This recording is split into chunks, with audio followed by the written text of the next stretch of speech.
இந்த தொழில் ரீதியாக சாதித்த பெண்கள் இருக்காங்கல்ல, அவங்க தான் உங்களுக்கு உதவி பண்ண முடியும். எங்களை போல உதவி மனப்பான்மை இருக்கக்கூடிய ஆண்களும் உங்களுக்கு தொழில் ரீதியாக ஐடி, கைத்தொழில், இந்த சித்தா, ஹோமியோபதி, ஆயுர்வேதாவில் வந்து அந்த மருந்துகள் கண்டுபிடிக்கிறதுக்கும் ட்ரைனிங் கொடுக்குறாங்க. அது துணி நெய்தல், எம்ப்ராய்டிங், ஆர்ட் டிசைன் வரைகிறது, இப்படி பெண்கள் நிறைய சாதனை.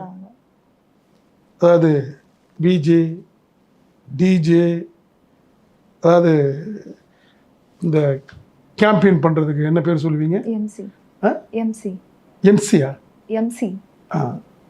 அது சினிமா துறை எடுத்துக்கிட்டீங்கன்னா எல்லா சினிமா துறையிலும் மொத்த பெண்கள் தான். டிசைனர், டான்ஸு, கேமரா, இப்போ தயாரிப்பு, டைரக்ஷன், தயாரிப்பு, இப்படி பல தொழில்களில் பெண்கள் சாதனை பண்ணிட்டு இருக்காங்க.